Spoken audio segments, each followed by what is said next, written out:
Real-time strategies have been a dying breed for the past 15 years, but even so, in this time there have been a few outstanding examples released in this dead wasteland, and surprisingly most by Paradox, who seem highly intent to keeping this strategy genre alive by any means necessary. I guess that's a bit hyperbole, but today I wanted to take a look and extrapolate the reasons why Stellaris, their sci-fi game, is still being played, and more than that, is beloved and continues to be refreshing breath of fresh air 7 years after its first release. If you've never played Stellaris, then these will be as good a reason to check it out as any. So, let's take a closer look at the success of Stellaris.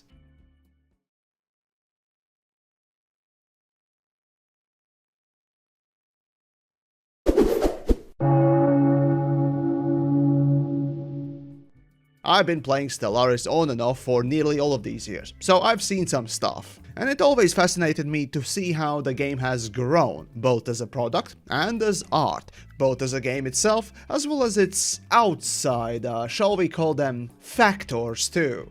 Now, by no means Stellaris didn't ever fail or screw up. In fact, I can think of a few bigger or smaller growing pains that the game went through. But what amazes me is how the fallout is handled and used to continuously improve. By all accounts, Stellaris is one of those quote-unquote great games by TheYamiks standards. Not because it's the best, easiest, comfortable, or even the funnest game out there, even in its own genre. For me, the two best strategy games are Heroes of Might and Magic 3 and Command & Conquer Tiberian Wars, as well as its expansion, but Stellaris absolutely deserves the title and stand beside them. So let's dive into the 4 main pillars that make Stellaris so successful.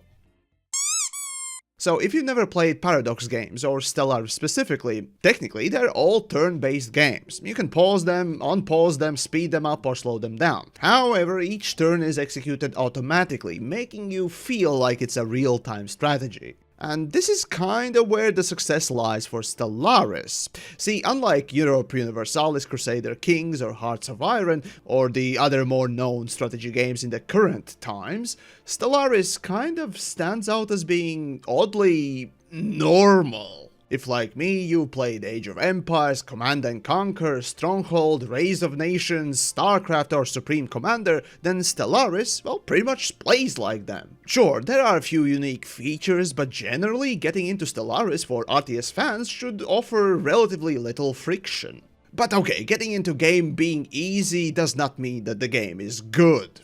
Okay, well, oddly, Stellaris also follows the typical RTS trend of being complex, but not being complicated. Meaning that the surface level of the gameplay has lots of moving parts, but generally they are easy to understand.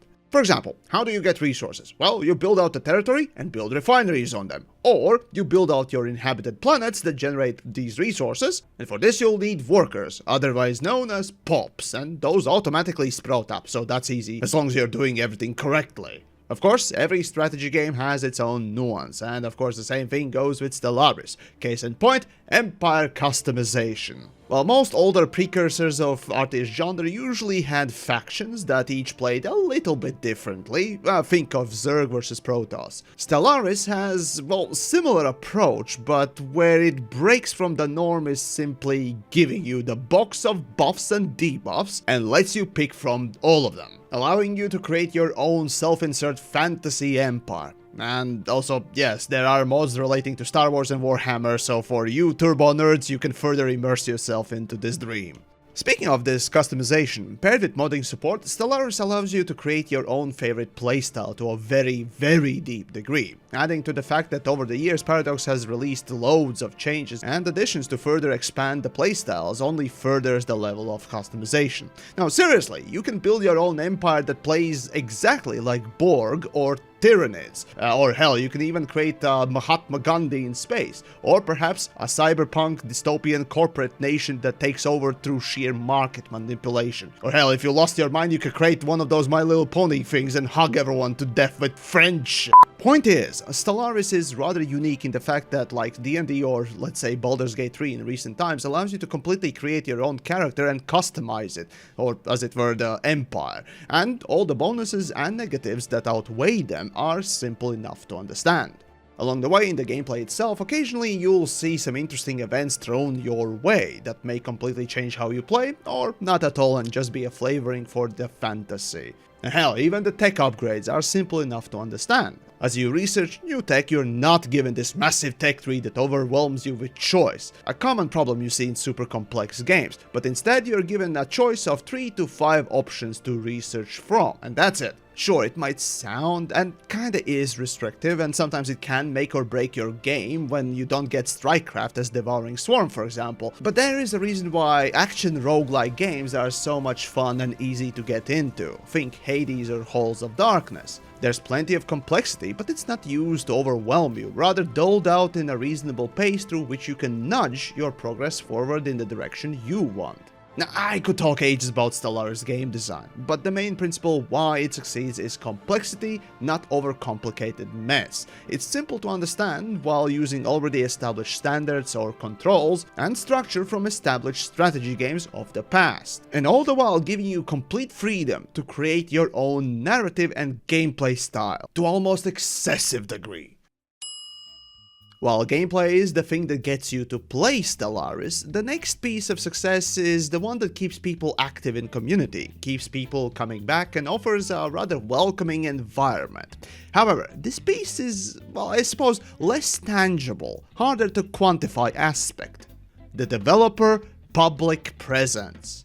See, back in the day I made videos on PlanetSide 2. Its developers, aside from typical PR shenanigans and promotions, also were active on Reddit. And that was fan-made forum, not the official one. They still took their time to once in a while pop in and answer questions and join discussion. This little small interaction actually gave the active player base a wonderful peace of mind that not only they are working on the game, but also listening in and in fact making themselves known that they are there and even providing insight. Today, most developer studios will have public streams, either updating on the news, interacting with the chats, answering questions, or just simply playing the game. For the most part, it's almost always done by the live service game developers, since keeping up the public appearance is cheap and easy, and it keeps the retention for the main product high, so it's a win-win for all. Stellaris, however, well, it's not a live service game, and yet its community manager team, as well as the developer team, recognize this as a positive thing to have, and from time to time streamed as well as interacted with Reddits and their official forums too. And not just in a patronizing, oh yeah, we're here, hello, kind of a way. Today though, the streams have not been as recent, and as they told me, they moved away from the streams themselves and instead releasing denser, shorter videos on what's going on and around the game, like releases, new promos for those, and of course developer updates or the mod jams that are sponsored by someone. Over the years I've seen all manner of things from Paradox and Stellaris dev team, all this interaction and even the more grander events that took place a little while back, all have been an initiative that, while hard to calculate a business return on, instead generates goodwill, interest and insight for the community. And mind you, the constant developer and community manager efforts don't go unnoticed. It is one of the great pillars why people care to not only stick around but delve deeper into the community and the game. It gives the fans the feeling that the team is actually listening to their comments, suggestions and critique. You don't have an empty corporate feeling of talking to a brick wall, but actually somebody that gives a fuck. And you know, some select companies try to fake it. But with Stellaris, funnily enough, though they don't need to answer some randos questions on Reddit, they still do it. So, mad props to not only community but also the dev teams for putting in that extra effort. That love and appreciation is felt and does not go unnoticed. It is part of why Stellaris succeeded, even if it is hardly noticeable as an aspect. Yep, it's time to talk about how Stellaris works as a product for a moment. Now, going by the old standards, Stellaris is a single-player game with multiplayer latched onto it, but you can still play it offline as well. Now, what makes Stellaris stand out even more today is the fact that it hasn't become one of those live service, always online microtransaction-laden abominations that tries to manipulate and siphon as much money out of the problem spenders, otherwise known as the whales.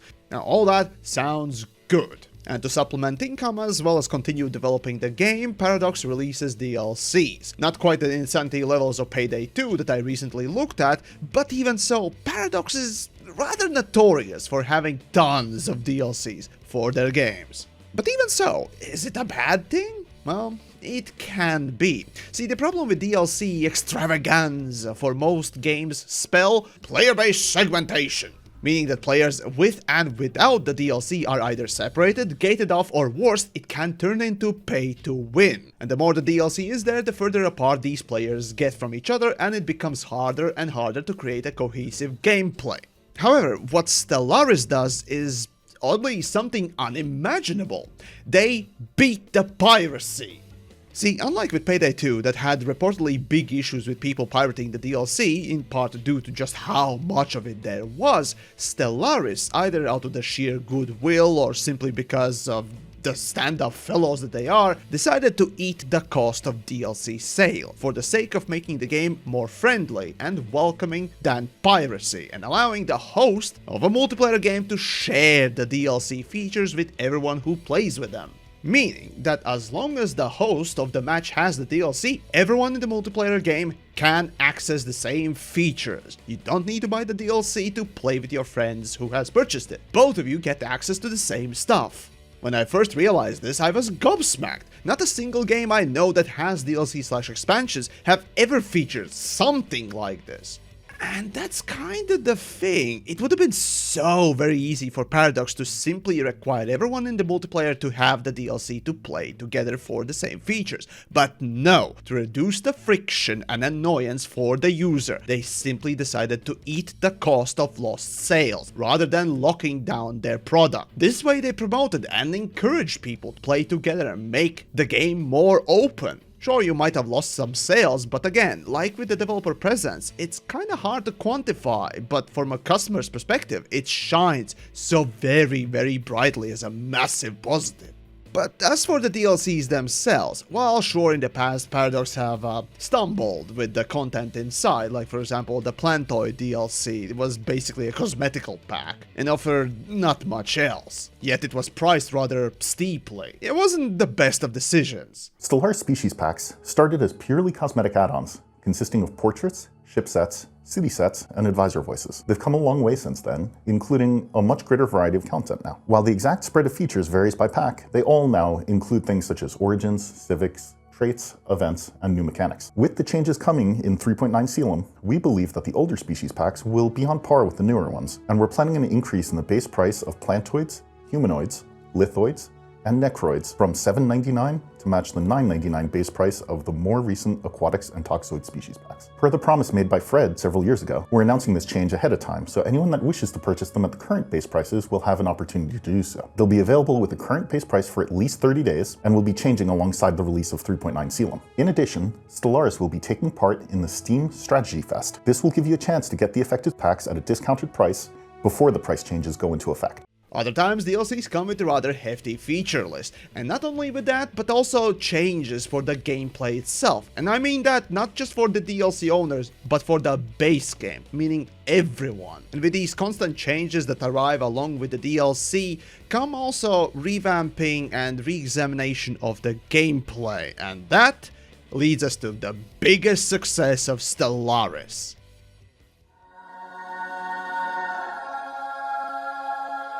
While Stellaris has plenty of DLC and changes made to its gameplay, not everything has been smooth sailing. For example, Megacorp DLC. Now, the DLC new exclusive features were fine and interesting addition, however, the base game changes that came along with it were rather big negative problems. Similarly, not every change and update has been a positive for both the players and the game.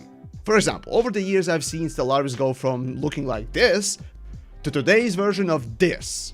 Safe to say, plenty of features have changed and evolved over these 7 years, and sometimes even I'm taken aback to what the game looked like a year ago now looks completely different, and I need to relearn how to even play it. It can be jarring. However, setting aside the growing pains, the biggest reason Stellaris has managed to succeed in my eyes so much, they're not afraid to redesign the existing game. Like Warframe and its success, developers listened to the community and absorbed it, and not only added new features on top, but also, more importantly, went back to tear down existing versions and features to change and re-implement them in a better, updated format. Again, while this might have not succeeded in every case, this shows developers, shall we call it, courage to shake things up. Seriously, how many games can you name right now that literally went back to redesign its core gameplay, even if it meant completely changing the gameplay? Now, No Man's Sky did it a bit more gradually, which is also a bit slower, but even that game would have not come such a way if they didn't re-examine and re-implement some of its core functionality. Most of all, Warframe is the best example of this, and how one, shall we call it, a bug in movement code was so beloved by its players, embracing it rather than fixing it, managed to create a wholly new type of a game that was far more superior and fun. And now, Warframe is, well, what it is today. And funny that Payday 2 was also a similar case. And here is Stellaris 2. I can't tell you how many times I've seen key features redesigned and upgraded, changing gameplay completely, and through this experimentation and iteration, the best version of the game remains. Yes, it has its growing pains, but for the betterment and longevity of the game, this is nearly crucial. Funny that I can actually name plenty of big name titles who refuse to listen to the community and refuse to improve the game or experiment with its features, becoming stagnant piles of garbage that no one remembers. Sure, the risk of fucking up is always there, but that's why you listen to the community, the people who actually play the game. And as they say, art from adversity. This also too applies to video games, and most notable examples of success always include willingness to iterate, to tear down existing and rebuild. And as for Stellaris, well, it was already a fine RTS upon release. It could have easily coasted to obscurity with basic DLCs. But no, instead developers listened, and sure, they failed in plenty of instances, but they kept on working and definitely unfucking their fuck-ups, trying something new. And through this process today, Stellaris is a far better game than it was right then and there. All these changes over the years reignite also interest in the game. Promotional videos, and especially those events like the Modfest or even the big mega clash between creators, were the highlights of this game's humble beginning. The game does not need to be always online. It doesn't need to manipulate and exploit its player base with microtransactions. Going a step beyond, it can even afford a few lost sales to reduce the friction and encourage players playing with their friends, driving further the goodwill. That is how you make a successful game. Oh, and if that wasn't good enough, it even gets better. Paradox also offers you to install the older versions of Stellaris, not only so that you can try them out or finish your old saves that you started years back, but also as a wonderful gesture for the game preservation and archival. And this attitude is not exclusive to only Stellaris, but all 4 Paradox titles, Crusader Kings, Hearts of Iron, and Europe Universalis too. And there you have it, the success of Stellaris. There's no wonder why in Steam charts you can see a consistent player base through the ages with optics with, these events. Even when they have, let's call them momentary lapses in judgment as a developer team. I've seen Stellaris change over the years, and it's always been a pleasure to see the developers actually deeply care for the game. And it shows! The extra effort in community engagement keeps the people interested and up to date. Old version access is an extra step that nearly no company is taking on. And the DLC sharing is something that I can only guess is a stout principle showcasing trust and confidence in their product, nay, art. So, here's to you Stellaris, and here's to you Paradox, you're one of the good ones. So, have you given any of the Paradox games a try? Stellaris, in my opinion, is the easiest one to get into, though I have softness for Hearts of Iron too. In any case, as always, a big thanks to all the Patreon and YouTube members for support, and maybe you too want to come and toss a buck my way. That indeed would greatly be appreciated. I'm serious. Even a buck on Patreon helps, so thank you all for supporting. Setting that aside, this is a little different for the mini-series of the failures of, instead it's a success of. But hey, maybe you want to see some train wrecks, so why not check out the recent Payday 3 episode, or perhaps something but that falls a bit more closer to successful failure. That was the Star Citizen episode. Either which case, I'll see you then next time.